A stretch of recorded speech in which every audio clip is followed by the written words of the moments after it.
السلام علیکم لسنرز، برزخ سیریز کے قسط نمبر 7 کے ساتھ آپ لوگوں کو بہت بہت خوش آمدید۔ اور ڈاکٹر یاسر قادی کے جو 10 اقساط پر مبنی یوٹیوب ویڈیوز کے لیکچرز کا یہ سلسلہ ہے، اس کی یہ 7ویں قسط کا ترجمہ آپ کے لیے پیش کر رہا ہوں۔ اور اس قسط میں اس قسط سے پہلے ہم نے کوئی 3 اقساط میں احاطہ کیا عذاب قبر کا، عذاب قبر سے متعلق مختلف چیزوں کا، مختلف اعمال کا، مختلف وہ اعمال کے جو عذاب قبر کا باعث بن سکتے ہیں، وہ اعمال کے جو انسان کی روح کو وفات کے بعد عذاب قبر سے بچا سکتے ہیں، یا عذاب قبر آسان نہیں کر سکتے، بچا سکتے ہیں۔ اور اس قسط میں ایک سوال کا ہم جائزہ لیں گے، جس طرح ڈاکٹر قادی نے کور کیا اپنے لیکچر میں، اور وہ سوال یہ ہے کہ کیا انسان کی روح مرنے کے بعد سن سکتی ہے؟ کیا مردے سن سکتے ہیں؟ یہ ہے وہ سوال کہ جس پر مبنی ہے آج کی یہ قسط نمبر 7۔ اور اس سوال سے متعلق جو اختلاف ہے، وہ اختلاف یہ ہے کہ جب ہم قبر میں پہنچ جاتے ہیں تو کیا ہم قبر کے آس پاس ہونے والی گفتگو یا لوگوں کو سن سکتے ہیں یا نہیں؟ اختلاف یہ نہیں ہے کہ کیا مردے سن سکتے ہیں۔ اسلام کے کسی بھی عالم نے اس چیز پر یہ نہیں کہا کہ مردے سن سکتے ہیں، مگر اختلاف وہاں پر موجود ہے کہ جہاں پر سوال اٹھتا ہے کہ آیا مردے قبر کے بالکل قریب ہونے والی گفتگو یا قبر پہ موجود لوگوں کی بات چیت سن سکتے ہیں یا نہیں؟ کیونکہ ایون صحابہ کرام کے دور سے کافی اختلاف پایا گیا ہے اس سوال پر کہ آیا مردے سن سکتے ہیں یا نہیں سن سکتے، مردے واپس جواب دے سکتے ہیں یا نہیں دے سکتے۔ اور صحابہ کرام کے وقت سے لے کر اب تک اس پر کافی اختلاف ہے۔ تو اسی لیے جو قسط نمبر 7 ہے وہ ہے اس سوال پر کہ آیا مردے سن سکتے ہیں یا نہیں، اور اختلاف بھی اس چیز پر موجود ہے کہ قبر کے بالکل آس پاس اگر کوئی ان سے مخاطب ہے تو کیا مردے ان کو سن سکتے ہیں یا نہیں۔ کہیں پر بھی اس چیز کے بارے میں کسی عالم نے یہ نہیں بولا کہ مردے ویسے سن سکتے ہیں۔ یہ میں بات ریپیٹ کر رہا ہوں کیونکہ ڈاکٹر قادی نے بارہا یہ بات اپنے لیکچر میں بھی ریپیٹ کی، مردے سن نہیں سکتے۔ اختلاف اس جگہ پر موجود ہے کہ آیا قبر کے بالکل آس پاس مردے سن سکتے ہیں یا نہیں۔ تو اس سلسلے میں 2 گروپ ہیں کہ جن کی آراء کا ہم جائزہ لیں گے، اور آراء بھی اس حساب سے قرآن و سنت کی روشنی میں۔ اس کے علاوہ کوئی آراء بہت ہی کم ایسی ہیں کہ جو ڈاکٹر قادی نے بیان کی ہیں، اور ان کے لیے بھی ایک وجہ بیان کی ہے، تو ان کا احاطہ کریں گے۔ جو پہلا اسکول آف تھاٹ ہے، پہلا جو گروپ ہے لوگوں کا، وہ یہ کہتا ہے کہ مردے سن نہیں سکتے۔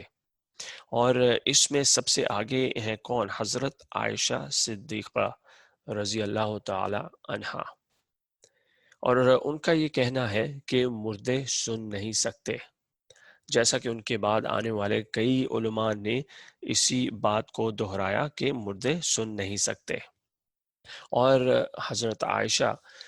کس چیز کی بنا پر یہ بات بولتی ہیں؟ وہ بول رہی ہیں قرآن پاک کی آیات کی روشنی میں۔ سورہ نمل جو ہے 27ویں سورت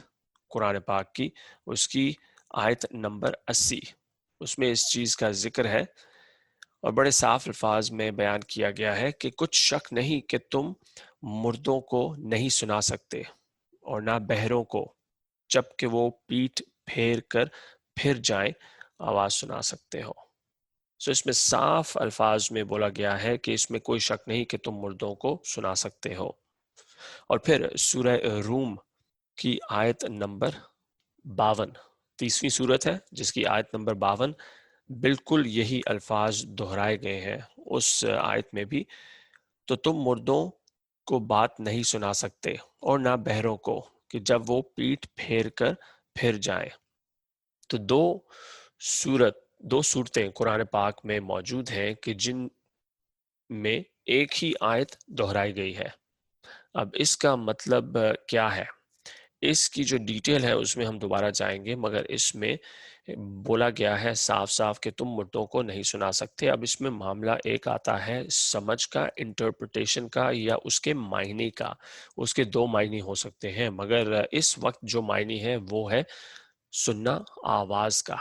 سننا سماعت کا، کہ کیا مردہ اس قابل ہیں کہ وہ سن سکتے ہیں یا نہیں. کیونکہ یہاں پر ایک اور دلیل جو آتی ہے، اور اس کا ذکر تھوڑا سا آگے جا کر ہم کریں گے، کہ مردوں کا ہم نے جو موازنہ کیا ہے وہ قریش کے لوگوں کے ساتھ کیا ہے، کہ قریش کے لوگ اس قدر بھٹکے ہوئے تھے یا بھٹک گئے تھے کہ وہ جو حضور پاک کی تعلیمات تھیں ان پر کان نہیں دھر لاتے تھے، سن نہیں سکتے تھے. تو اس طرح مردوں کا موازنہ کیا گیا ان زندہ لوگوں کے ساتھ کہ جن کے دل پر مہر ڈال دی گئی ہے. پھر اس کے علاوہ ایک اور قرآن پاک کی ایک اور آیت، اور یہ ہے سورہ فاطر سے. اور سورہ فاطر ہے کون سی سورت؟ سورہ 35ویں سورت، اور اس کی آیت نمبر 22، جس میں کہا گیا ہے نہ زندہ اور مردے برابر ہو سکتے ہیں، خدا جس کو چاہتا ہے سنا دیتا ہے، اور تم ان کو جو قبروں میں مدفون ہے نہیں سنا سکتے. تو یہاں پر تو صاف صاف یہ بولا گیا ہے کہ مردے نہیں سن سکتے اور جو قبروں میں موجود ہیں ان کو نہیں سنا سکتے. اب اس جگہ پر بھی دوبارہ ایک معنی کی بات آتی ہے کہ آیا یہاں پر بات ہو رہی ہے سماعت کا سننا، آواز کا سننا، یا قلب کا سننا. چونکہ ہم بات کر رہے ہیں اس گروپ کی کہ جو یہ کہتا ہے کہ مردے سن نہیں سکتے، اسی لیے، اور اس گروپ کی جو اختلاف کی بنیاد ہے وہ قرآن پاک کی یہ 3 آیات ہیں. تو اسی لیے، اور اس گروپ کی جو شروعات تھی وہ حضرت عائشہ صدیقہ رضی اللہ تعالی عنہا، وہاں سے شروعات ہوئی، کیونکہ وہ قرآن پاک کی ریفرنس یوز کر رہی ہیں، قرآن پاک کی ریفرنس استعمال کر رہی ہیں. اب اس میں کافی لوگ یہ بھی کہتے ہیں کہ یہاں پر وہی بات آ جاتی ہے کہ آیا یہ سننا جو ہے مومن اور کافر کے درمیان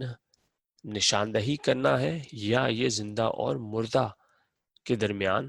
سننے یا نہ سننے، سننے یا سننے کے بعد اس کو نظر انداز کر دینے والا نہ سننا ہے.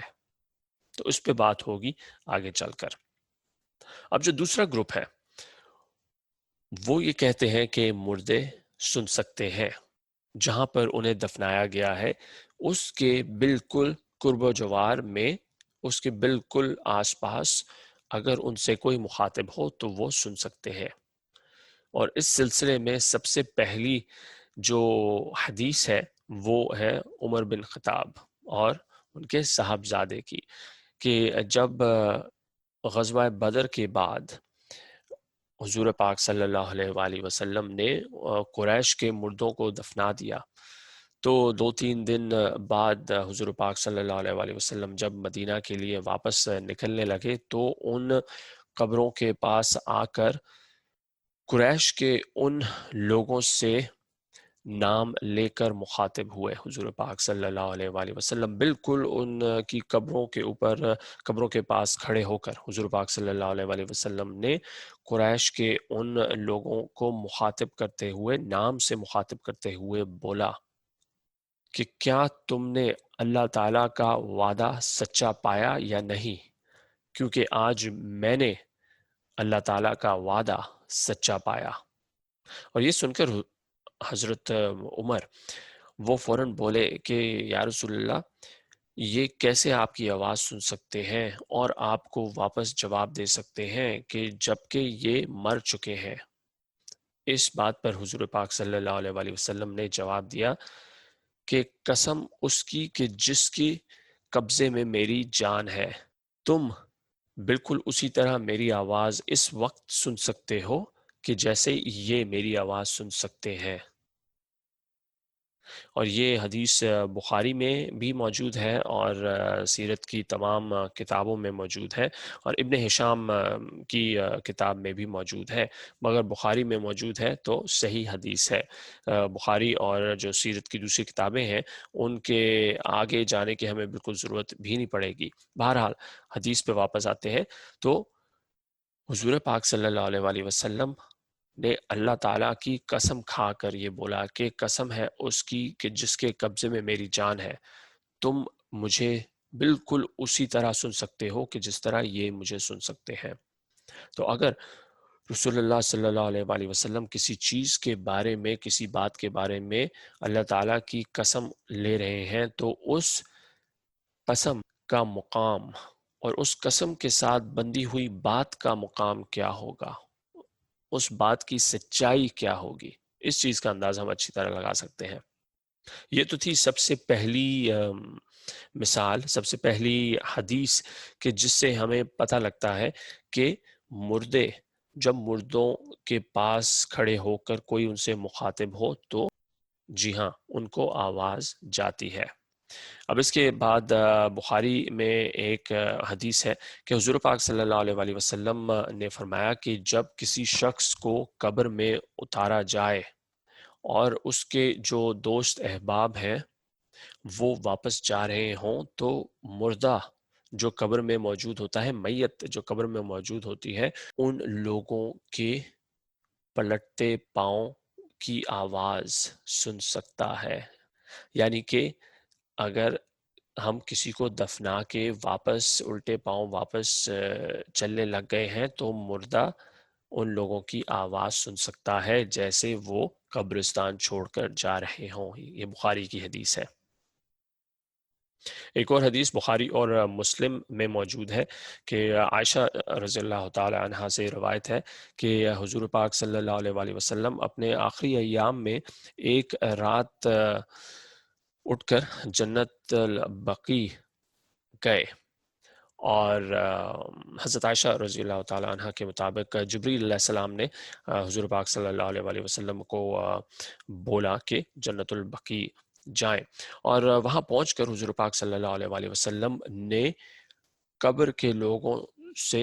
اس طرح مخاطب ہوئے: السلام علیکم یا اہل القبور۔ اور سلام کرنے کے بعد حضور پاک صلی اللہ علیہ وآلہ وسلم نے یہ بھی بولا کہ اب بالکل تھوڑا وقت رہ گیا ہے کہ میری تم سے ملاقات ہوگی۔ اور یہاں اس چیز سے مراد یہ ہے کہ چونکہ حضور پاک صلی اللہ علیہ وآلہ وسلم کی زندگی کے آخری ایام چل رہے تھے تو حضور پاک صلی اللہ علیہ وآلہ وسلم کو اچھی طرح بارہا اس چیز کا اندازہ تھا کہ اب حضور پاک صلی اللہ علیہ وآلہ وسلم کی زندگی میں بہت ہی کم روز رہ گئے ہیں، تو اسی لیے حضور پاک صلی اللہ علیہ وآلہ وسلم جنت البقیع گئے، ان کو بولا گیا کہ جنت البقیع جائیں، اور انہوں نے یہ بولا السلام علیکم یا اہل القبور، جو قبر میں رہنے والے لوگوں کو سلام کیا، اور انہیں یہ بولا کہ اب بہت تھوڑے دن رہ گئے ہیں کہ جب میری تم سے ملاقات ہو۔ تو یہ تو تھی تیسری حدیث۔ ایک اور جو بہت ہی تواتر کے ساتھ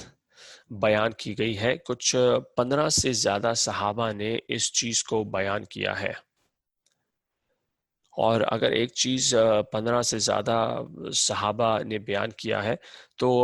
اس میں کوئی نہ کوئی سچائی تو ہوگی، اور ڈاکٹر قادی کے مطابق حضور پاک صلی اللہ علیہ وآلہ وسلم نے کہا ہے بقول 15 سے زیادہ صحابہ کے حضور پاک صلی اللہ علیہ وآلہ وسلم یہ فرمایا کرتے تھے کہ جو کوئی بھی مجھ پر درود اور سلام بھیجے گا اللہ تعالی وہ درود اور سلام مجھ تک پہنچا دیں گے میری وفات کے بعد بھی۔ اور اسی حدیث کے ایک اور ورژن میں یہ کہا گیا ہے کہ وہاں پر فرشتے ہیں جو گھومتے پھرتے رہتے ہیں، اور وہاں سے مراد ہے عالم برزخ۔ وہاں پر فرشتے موجود ہیں جو گھومتے پھرتے ہیں اور ان کا صرف ایک کام ہے وہ پوری دنیا میں پھرتے رہتے ہیں، اور ان فرشتوں کا صرف ایک کام ہے کہ جو کوئی بھی حضور پاک صلی اللہ علیہ وآلہ وسلم پر سلام بھیجے، اس سلام کو حضور پاک صلی اللہ علیہ وآلہ وسلم تک پہنچانا ان فرشتوں کا کام ہے۔ اور یہ حدیث کوئی 15 سے زیادہ صحابہ نے اس حدیث کے بارے میں بیان کیا ہے۔ ایک اور حدیث جو کہ حدیث کی 6 کتابوں میں موجود نہیں ہے، مگر ڈاکٹر قادی نے اس کے بارے میں بیان کیا ہے، اور وہ یہ ہے کہ حضور پاک صلی اللہ علیہ وآلہ وسلم نے بارہا یہ بولا، اور حدیث کچھ ایسے ہے کہ حضور پاک صلی اللہ علیہ وآلہ وسلم نے بارہا فرمایا کہ اس طرح کا کوئی انسان ایسا نہیں ہے کہ جو اپنے کسی عزیز و اقارب، اپنے کسی دوست کی قبر پر جائے، مسلمان دوست کی قبر پر جائے اور اس کو سلام کرے، اس پر سلام بھیجے، تو یہ نہیں ہو سکتا کہ قبر میں موجود شخص اس سلام کا جواب نہ دے، کیونکہ اس حدیث میں صاف اس چیز کو بیان کیا گیا ہے کہ قبر پر آنے والے شخص کا سلام کرنا اور قبر میں موجود میت کا اس کو جواب دینا، مگر یہ حدیث صحیح یا حسن نہیں ہے، کیونکہ جو اس کا تواتر ہے، جو تسلسل ہے اس حدیث کا، اس میں اس کے بارے میں کچھ اتنی خاص مستند رائے نہیں موجود علماء کی، اس کے بارے میں کافی زیادہ علماء میں اختلاف پایا جاتا ہے، تو اسی لیے یہ حدیث کی کسی کتاب میں موجود نہیں ہے، 6 کتابوں میں موجود نہیں ہے، اور اس کو صحیح یا حسن حدیث نہیں کہا جا سکتا، مگر پھر بھی ڈاکٹر قادی نے اس کو اپنے لیکچر میں شامل کیا، میرے حساب سے اس وجہ سے کہ جو اس حدیث کا متن ہے، چونکہ ہم احادیث کا حوالہ لے رہے ہیں۔ اب اس کے بعد ایک بہت ہی آتھینٹک وصیت کی بات کی گئی ہے عمرو ابن العاص کے، جن کے بارے میں پچھلی کچھ ایک ساتھ میں بات چیت ہوئی ہے، سکرات الموت کے حوالے سے عمرو ابن العاص کا نام آیا وہاں بستر مرگ پر، تو اس سلسلے میں بھی عمرو ابن العاص نے اپنے خاندان والوں کو بولا مرنے سے پہلے کہ جب تم لوگ مجھے دفنا دو تو میری قبر پر کچھ دیر کھڑے رہنا، اور کچھ دیر سے مراد ان کی اس زمانے میں اتنی تھی کہ جتنی دیر لگتی ہے ایک جانور کو قربان کرنے میں اور اس کا گوشت بانٹنے میں، کیونکہ اس زمانے میں گھڑیاں وغیرہ تو ہوتی نہیں تھی، تو اسی لیے انہوں نے اس چیز کا حوالہ دیا، کہ اس عمل کا حوالہ دیا کہ اس وقت تک میری قبر کے ساتھ کھڑے رہو کہ جتنی دیر لگتی ہے ایک جانور کو قربان کرنے میں اور اس کا گوشت بانٹنے میں، کیونکہ تمہارے وہاں کھڑے رہنے سے مجھے قبر میں راحت ملے گی، سکون ملے گا، اور اس چیز کا حوصلہ ملے گا کہ میں منکر اور نکیر کے سوالات کا جواب دے سکوں۔ اب اس وصیت سے ہمیں کیا چیز معلوم پڑتی ہے، وہ یہ ہے کہ عمرو ابن العاص کو یہ معلوم تھا کہ قبر میں موجود میت لوگوں کے وہاں موجود ہونے سے اسے آرام ملتا ہے، اسے حوصلہ ملتا ہے، اور کافی حد تک انہیں یہ بھی معلوم تھا کہ قبر میں موجود میت باہر کھڑے ہوئے لوگوں کی آواز سن سکتی ہے، اسی لیے عمرو بن العاص نے خاص طور پر اپنے خاندان والوں کو یہ وصیت کی تھی۔ اب ایک اور چیز یہاں پر اس کا ذکر کرنا بہت ضروری ہے، بڑے ہی تواتر کے ساتھ یہ بات بولی گئی ہے، اور مختلف علماء نے یہ بات بولی ہے، مختلف لوگوں نے یہ بات بولی ہے کہ، اور کافی لوگوں نے اس چیز کا حوالہ دیا ہے کہ ہمارے خواب میں رشتہ دار جو اب اس دنیا میں موجود نہیں ہے وہ ہمارے خواب میں آئے اور ہمیں بولا کہ تم میری قبر پر سلام کرنے نہیں آئے، یا بڑا عرصہ ہو گیا تم سے ملاقات نہیں ہوئی، تو اس چیز کی روشنی میں ہم یہ کہہ سکتے ہیں یا ہم یہ اخذ کر سکتے ہیں کہ مردوں کو اس بات کا معلوم ہوتا ہے کہ کون ان کی قبر پر آ کر ان پر سلام پھیر رہا ہے، سلام بھیج رہا ہے، یا ان کی سلامتی کے لیے دعا کر رہا ہے، یا ان سے کلام کر رہا ہے، یا ان سے بات چیت کر رہا ہے۔ کیونکہ بہت لوگوں نے، علماء کے علاوہ بہت لوگوں نے اس چیز کا ذکر کیا ہے، اور بڑے ہی تواتر کے ساتھ علماء نے مختلف ادوار میں اس بات کا ذکر کیا ہے کہ ہمارے وہ رشتہ دار جو وفات پا گئے ہمارے خواب میں آئے۔ اب یہ جو تواتر کے ساتھ یہ بات ہے، اس کو آپ ایویڈنس کہہ لیں یا ثبوت کہہ لیں، اس کی بنیاد پر شریعت نہیں بن سکتی، مگر شریعت میں موجود ڈاکٹر قادی کے حساب سے جو احادیث، جو مختلف صحیح احادیث ہیں، ان کے ساتھ جوڑ کر ہم اس کو اس بات کا حصہ ضرور بنا سکتے ہیں۔ تو یہ تو تھے دو مختلف گروپ کہ جو مختلف متن کی بنیاد پر، ایک گروپ احادیث کی بنیاد پر اور دوسرا گروپ قرآن پاک کی روشنی میں اپنے اپنے سائٹ پر اس چیز پر یقین رکھتے ہیں کہ مردے قبر میں نہیں سن سکتے یا مردے قبر میں سن سکتے ہیں۔ یہ تو تھا اس چیز کا حوالہ۔ اب ہم آتے ہیں دوسرے حصے پر اس قسط کے، کہ جس میں ہم یہ دیکھیں گے کہ پہلا گروپ دوسرے گروپ کی جو ایویڈنس ہے یا دوسرے گروپ کی وجوہات کو کس طرح سمجھتا ہے، اور دوسرا گروپ پہلے گروپ کی جو وجوہات ہیں اس چیز پر یقین رکھنے میں کہ مردے سن نہیں سکتے، ان کو کس طرح سمجھتا ہے۔ کیونکہ اس چیز کو اس حساب سے سمجھنا بہت ضروری ہے، کیونکہ اگر میں نے کسی چیز کے بارے میں کچھ بولا تو اس کا مطلب یہ نہیں ہے کہ صرف میری ہی بات سنی جائے۔ بہت ضروری یہ بھی ہے کہ میں نے جس شخص کے بارے میں کچھ بولا اس شخص کی بات بھی سنی جائے۔ تو دونوں سائیڈوں کی بات سننا ضروری، اور دونوں سائیڈوں کی بات کے ساتھ جو ثبوت موجود ہے اس ثبوت کا جائزہ لینا بہت ضروری ہے۔ تو اسی لیے اس حصے میں ہم اس چیز کا جائزہ لیں گے۔ تو اب جو پہلا گروپ ہے جو یہ کہتے ہیں کہ جو دوسرا گروپ ہے جو یہ کہتے ہیں کہ مردے سن سکتے ہیں، وہ پہلے گروپ کے ثبوت کے بارے میں یا پہلے گروپ کے ثبوت کو کس طرح وہ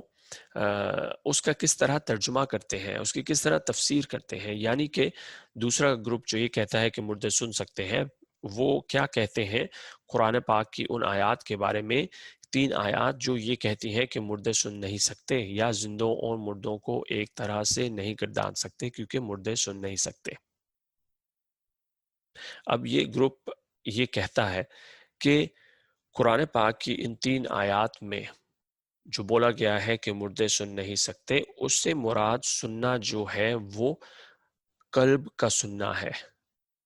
وہ سماعت کا سننا نہیں ہے، وہ واقعتاً سننے کا عمل نہیں ہے، بلکہ وہ عمل ہے ہدایت کا عمل، وہ قلب کے سننے کا عمل ہے۔ کیونکہ جیسا کہ پہلے بھی میں نے شروع میں اس بات کو تھوڑا بہت ہی مختصراً بیان کیا کہ قبر میں مردے کو قریش سے تشبیہ دی گئی ہے، کہ قریش اسی طرح ہیں کہ جو مردہ ہیں، کہ جن کے دلوں پر مہر ڈال دی گئی ہے کہ اب وہ سن نہیں سکتے، یا سن کے بھی سنی انسنی کر دیتے ہیں۔ تو یہ جو دوسرا گروپ ہے جو یہ مانتا ہے کہ مردے سن سکتے ہیں مختلف احادیث کی بنا پر، وہ یہ کہتے ہیں کہ قرآن شریف کی ان آیات سے مراد یہ ہے کہ یہ لوگ کسی بھی ہدایت کو سن نہیں سکتے اور کسی بھی ہدایت پہ عمل نہیں کر سکتے، کیونکہ ان کو سنائی نہیں دے رہی وہ ہدایت، اس کی انہیں سمجھ نہیں آ رہی۔ سوال اس چیز کا نہیں ہے کہ کیا مردے لوگوں کی آواز سن سکتے ہیں کہ نہیں سن سکتے، مگر بیان یہ کیا گیا ہے، اس کا مطلب یہ ہے کہ یہ وہ لوگ ہیں، یہ قریش ہیں، یہ وہ کفار ہیں کہ جو اسلام کی تعلیمات سن کر بھی یا تو ان کا مذاق اڑاتے ہیں یا ان کو بالکل سنی انسنی کر دیتے ہیں۔ تو یہ ہے وہ ترجمہ و تفسیر جو یہ دوسرا گروپ کہتے ہیں، جو اس بات پر یقین رکھتے ہیں مختلف احادیث کی روشنی میں کہ مردے سن سکتے ہیں۔ اب جو پہلا گروپ ہے جو یہ مانتا ہے کہ مردے نہیں سن سکتے، وہ کیا سمجھتے ہیں،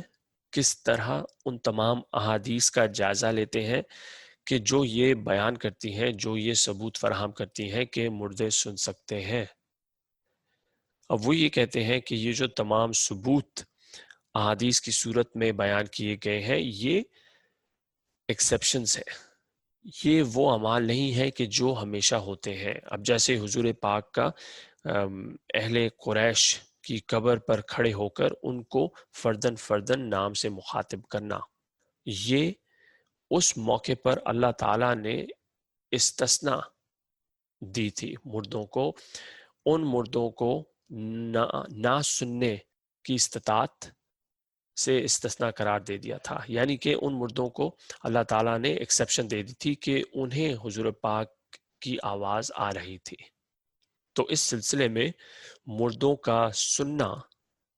ایکسیپشن بن گئی تھی۔ اب جو بات ہے مردے کو دفن میں قبر میں اتارنے کے بعد مردہ ان لوگوں کی قدموں کی چاپ سن سکتا ہے کہ جو آہستہ آہستہ قبرستان چھوڑ کر جا رہے ہیں، وہ بھی ایک عمل ہے کہ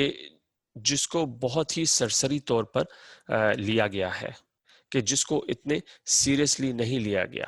بہت ہی سرسری طور پر اس کا جائزہ لیا گیا ہے اس گروپ کی جانب سے کہ جو اس چیز کو مانتا ہے کہ مردے سن نہیں سکتے۔ اور پھر حضور پاک صلی اللہ علیہ وآلہ وسلم کا جنت البقیع جانا، اس چیز پر بھی، اور وہاں اہل قبور کو سلام کرنا اور ان سے یہ بولنا کہ بہت جلد میری تم سے ملاقات ہوگی، وہ تحیہ نہیں ہے، وہ ایک سلام بھیجنا ہے۔ وہ جو سلام کرنا، السلام علیکم یا اہل القبور، وہ حضور پاک صلی اللہ علیہ وآلہ وسلم قبر کے لوگوں پر سلام بھیج رہے ہیں، ان سے مخاطب ہیں کہ میری تم سے جلد ملاقات ہوگی۔ وہ ایک تحیہ بیان کیا جا رہا ہے، ایک گفتگو بیان نہیں کی جا رہی۔ تو جو مختلف احادیث کا ہم نے حوالہ لیا ہے، ان احادیث کو یہ گروپ جو بیان کرتا ہے کہ مردے سن نہیں سکتے کس طرح لیتے ہیں۔ اب اس میں ایک اور جو بات آتی ہے کہ ان دونوں گروپس میں وہ کون لوگ ہیں کہ جو اپنے اپنے سائٹ پر اس رائے کو مانتے ہیں یا یہ رائے رکھتے ہیں کہ آیا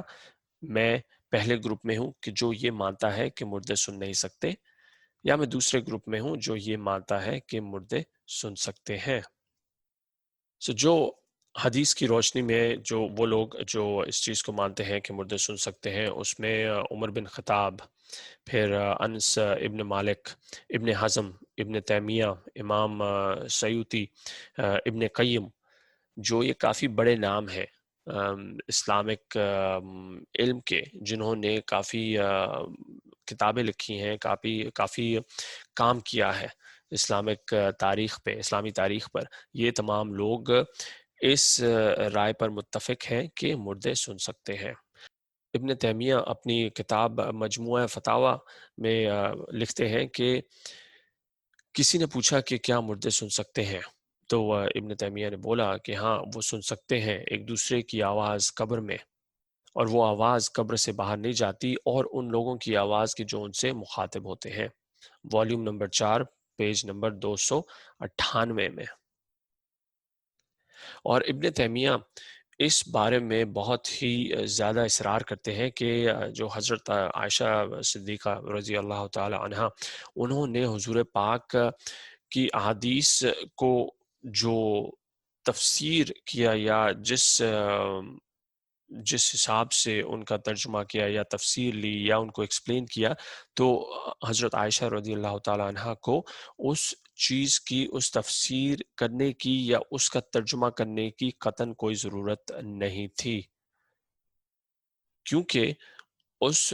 موقع پر موجود کافی زیادہ صحابہ نے حضور پاک کو وہ بات کہتے ہوئے سنا تھا۔ کیونکہ یہ حدیث بخاری میں بھی موجود ہے اور کافی صحابہ نے اس چیز کو روایت کیا ہے۔ اور عائشہ صدیقہ رضی اللہ تعالی عنہ بولتی ہیں کہ جب عمر نے لوگوں کو بتایا اس واقعے کے بارے میں تو شاید ان کی جو یادداشت ہے اس میں سے کوئی چیز حذف ہو گئی ہو، کیونکہ حضور پاک صلی اللہ علیہ وآلہ وسلم اس طرح کی کوئی بات نہیں بول سکتے کہ جو بالکل قرآن پاک کے خلاف جائے۔ اب اس جگہ پر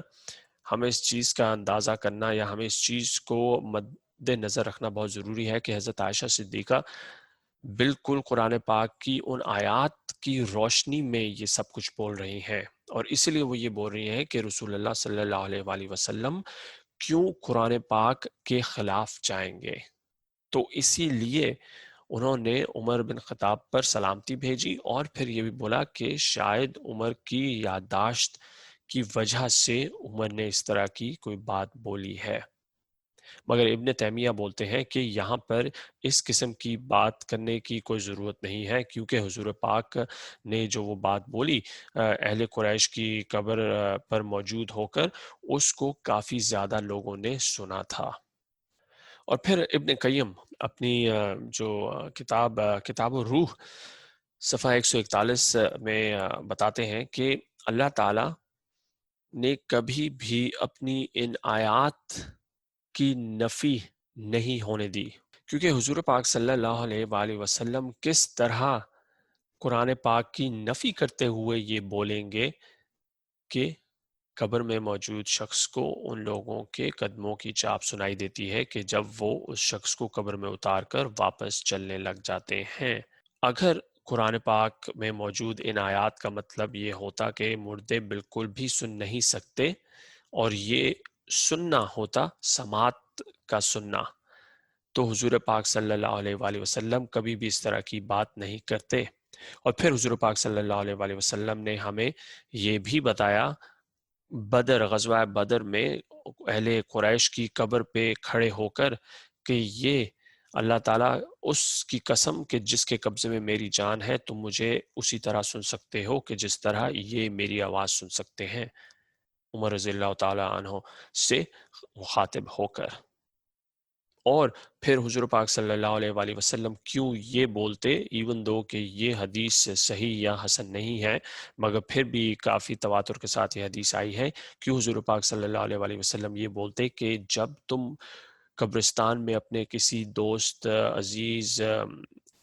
کی قبر پر جاؤ اور اس کو سلام کرو تو یہ ہو نہیں سکتا کہ اس کو تمہارا سلام سنائی نہ دے اور وہ تمہارے سلام کا جواب نہ دے۔ تو اگر اس طرح کی کوئی بھی بات ہوتی، اگر اللہ تعالیٰ اپنے قرآن پاک اپنے کلام کے خلاف اس طرح کی کسی بھی بات کا ہونا کیسے برداشت کر سکتے؟ اگر اس طرح کی کوئی بھی بات ہوتی یا اگر ان آیات کا مطلب اس طرح ہوتا تو حضور پاک صلی اللہ علیہ وآلہ وسلم مختلف مقامات پر اس طرح کی باتیں کیوں کرتے؟ یہ ہے کہنا ابن قیم کا اپنی کتاب الروح میں۔ اب جو دوسرا گروپ ہے جو یہ مانتا ہے کہ مردے سن نہیں سکتے، ان میں موجود کون کون ہیں؟ حضرت عائشہ صدیقہ رضی اللہ تعالی عنہ، تابعون میں سے ابن عطیہ، پھر ابن الجوزی، اور ابن الجوزی تھے ابن تیمیہ سے پہلے، پھر ابن قدامہ حنبلی اسکالر، پھر حنفی اسکالر ابن حمام، پھر اشوکانی یمن سے، پھر شیخ الالبانی جنہوں نے اس بارے میں ایک کتاب بھی لکھی ہے کہ کیا مردے سن سکتے ہیں یا نہیں سن سکتے، نام ہے شیخ الالبانی۔ تو یہ ہیں وہ لوگ، وہ علماء کہ جو اس چیز پر جو یہ کہتے ہیں کہ مردے سن نہیں سکتے۔ اب یہاں پر یہ لوگ یہ بھی کہتے ہیں کہ جب عمر رضی اللہ تعالی نے حضور پاک سے پوچھا کہ مردے سن نہیں سکتے تو یہ آپ کی بات کیسے سنیں گے، تو اس جگہ پر اس چیز کو مانا کہ مردے سن نہیں سکتے تو پھر یہ آپ کی آواز کیسے سنیں گے۔ اور جب عمر نے یہ بات بولی کہ یہ آپ کی بات نہیں سن سکتے اور آپ کو جواب کیسے دیں گے، تو اگر مردے سن سکتے تو حضور پاک بہت ہی صاف واضح الفاظ میں عمر کو یہ بولتے کہ کیا مطلب ہے تمہارا؟ مردے سن سکتے ہیں، مگر حضور پاک صلی اللہ علیہ وآلہ وسلم نے یہ فرمایا کہ یہ میری آواز اسی طرح سن سکتے ہیں کہ جیسے تم میری آواز سن سکتے ہو، جس سے یہ ثابت ہوتا ہے کہ اس موقع پر یہ ایک ایکسیپشن دی گئی تھی اس وقت مردوں کو۔ اور جو الٹے پاؤں واپس قبرستان سے نکلنے کا معاملہ ہے، اس حساب سے اس کے بارے میں یہ گروپ یہ فرماتا ہے کہ اس وقت چونکہ منکر اور نکیر کے سوالات جاری ہیں، تو ان سوالات کے بعد روح جسم سے مکمل طور پر پرمننٹ طور پر ہمیشہ کے لیے نکلنے لگی ہے عالم برزخ میں موجود ہونے کے لیے۔ تو وہ ایک سرسری سا موقع ہے کہ جس موقع پر مردہ ان لوگوں کے قدموں کی چاپ سن سکتا ہے۔ تو یہ بھی ایک ایکسیپشن آئی اس جگہ پر۔ اور پھر حضور پاک صلی اللہ علیہ وآلہ وسلم کا جنت البقیع جانا، اس گروپ کے حساب سے جو ترجمہ اس حدیث کا اور اس واقعے کا وہ یہ تھا کہ اس موقع پر حضور پاک صلی اللہ علیہ وآلہ وسلم کا السلام علیکم یا اہل قبور بولنا اور ان سے جو مخاطب ہوئے حضور پاک صلی اللہ علیہ وآلہ وسلم، وہ ایک تحیہ نہیں تھا بلکہ ایک دعا تھی جو مردوں کے لیے حضور پاک صلی اللہ علیہ وآلہ وسلم نے دی۔ چونکہ اس بنیاد پر اس چیز کو، اس ثبوت کو حذف کیا جا سکتا ہے۔ اور پھر حضور پاک صلی اللہ علیہ وآلہ وسلم پر درود بھیجنے کی جو بات کی گئی، جو حدیث ہے اس بارے میں، وہ یہ ہے کہ فرشتوں کی جب بات کی گئی کہ وہاں پر موجود ہے لاتعداد فرشتے جو دنیا میں اس لیے چکر لگاتے ہیں کہ جب کوئی حضور پاک صلی اللہ علیہ وآلہ وسلم پر درود بھیجے یا سلام بھیجے تو اس شخص کا سلام حضور پاک تک وہ فرشتے پہنچاتے ہیں۔ تو اس چیز کا ترجمہ یہ گروپ اس طرح کرتا ہے کہ چونکہ فرشتے وہ سلام حضور پاک تک پہنچاتے ہیں، تو اس سے ہمیں یہ معلوم پڑتا ہے کہ مردے سن نہیں سکتے، کیونکہ اگر سن سکتے تو پھر وہ سلام فرشتے نہ پہنچاتے، وہ سلام ڈائریکٹلی حضور پاک صلی اللہ علیہ وآلہ وسلم تک پہنچ جاتا۔ اور جو حدیث تھی جس کا بیان کیا گیا کہ یہ حدیث کی کسی کتاب میں موجود نہیں ہے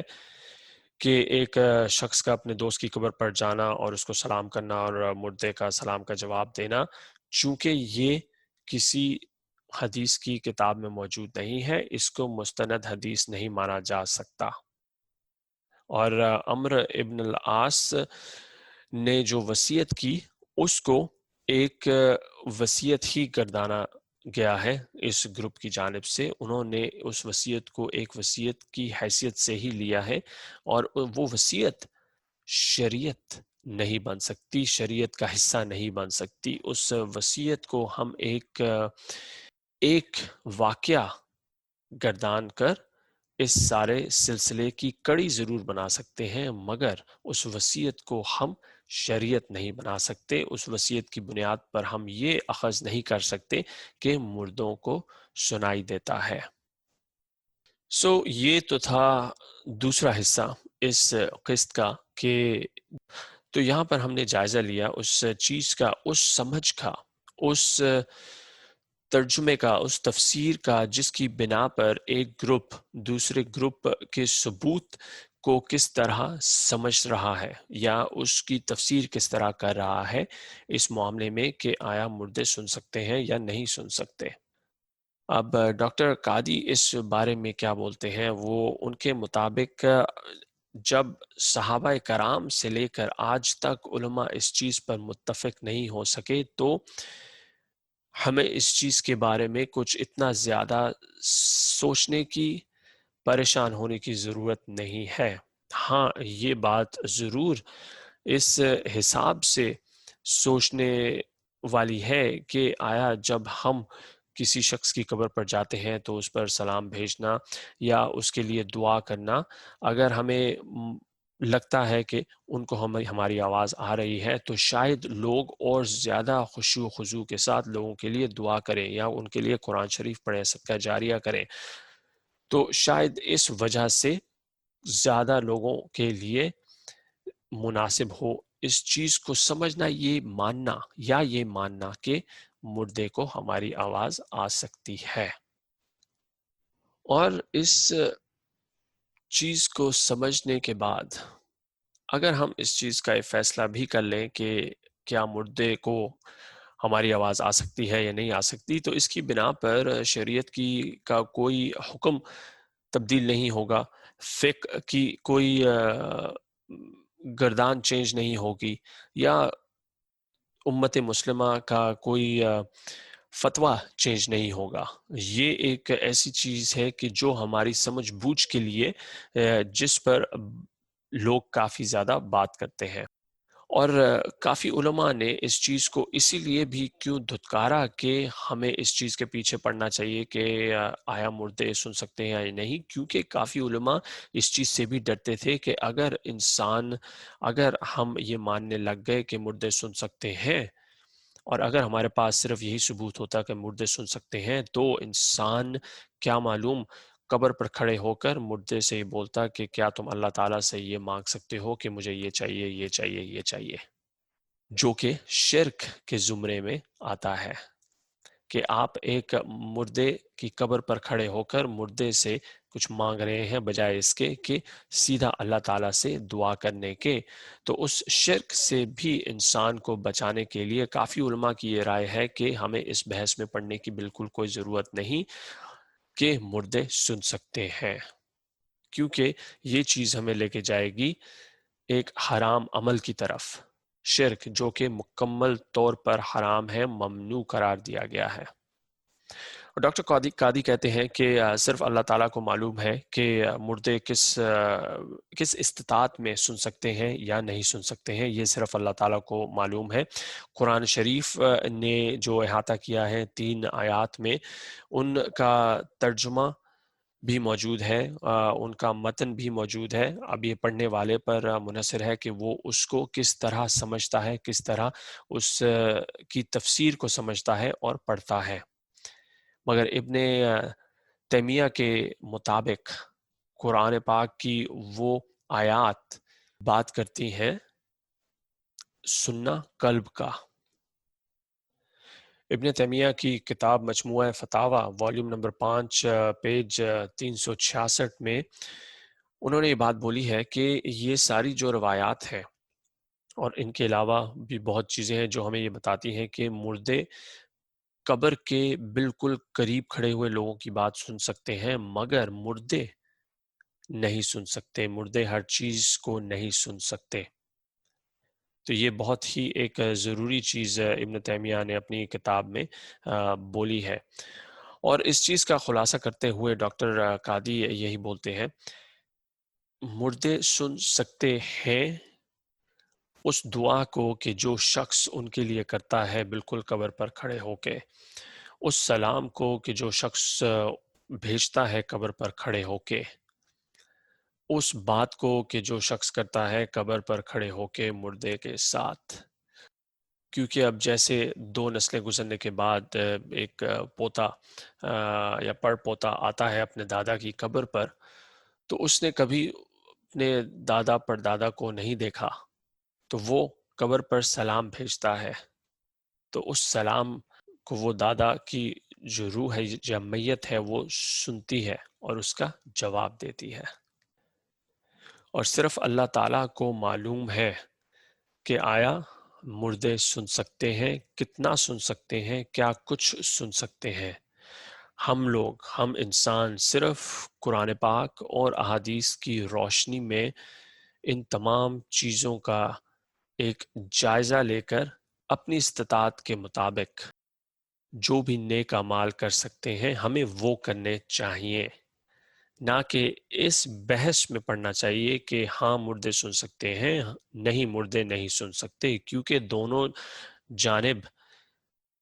جانب ثبوت موجود ہیں، ایک جانب احادیث کی روشنی میں اور دوسری جانب قرآن پاک کی آیات کی روشنی میں.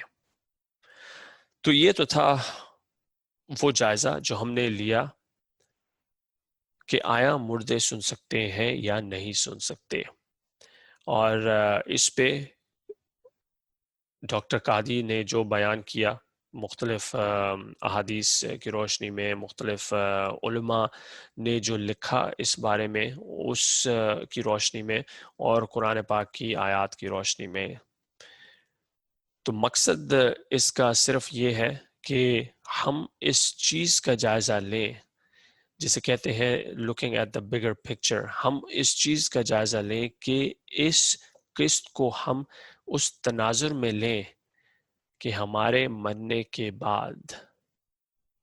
جو زندگی شروع ہوگی یا زندگی شروع ہونے سے پہلے جو دورانیہ ہے، اس کے لیے ہم اپنے آپ کو کس طرح تیار کر سکتے ہیں. ہمارے اعمال سے لے کر، ہماری نماز سے لے کر، ہمارے روزے سے لے کر، ہر چیز کا خیال رکھ کر ہم اپنے آپ کو نہ صرف آخرت کی زندگی کے لیے بلکہ آخرت کی زندگی سے پہلے جو عالم برزخ ہے اس کے لیے کس طرح تیار کر سکتے ہیں. یہ ہے مقصد اس قسط کا. صرف یہ نہیں بولنا کہ مردے سن سکتے ہیں یا نہیں، مگر اس ایک حصے کو اس پوری تصویر کے ساتھ جوڑنا کہ ہم کس حد تک اپنے آپ کو تیار کر رہے ہیں ہماری آنے والی زندگی کے لیے، یا ہماری آنے والی زندگی سے پہلے بھی جو دورانیہ ہے، کیونکہ اس دورانیے میں بھی سزا و جزا ہوگی. زندگی میں سزا و جزا ہوگی، اس دورانیے میں سزا و جزا ہوگی جس کو کہا گیا ہے عالم برزخ، جس کے بعد ہے روز قیامت، روز محشر، کہ جس میں تمام روحیں اللہ تعالیٰ کے سامنے پیش ہوں گی اور اپنے اعمال کا، اپنے افکار کا، اپنے خیالات کا، اپنی نیتوں کا حساب پیش کرنا ہوگا. تو امید کرتا ہوں کہ اس قسط سے اگر کوئی چیز سمجھ آئی یا کچھ سیکھا تو بہت اچھی بات، اگر نہیں تو بس ایک چھوٹی سی دعا کر دیجئے میرے لیے، تاکہ ہم تمام لوگ اپنی اپنی جگہ پر کسی نہ کسی حساب سے تھوڑا بہت کامیاب ہو جائیں اپنی آخرت سنوارنے کے لیے. اسی سوچ کے ساتھ اپنا خیال رکھیے گا. اگلی قسط تک کے لیے اللہ حافظ.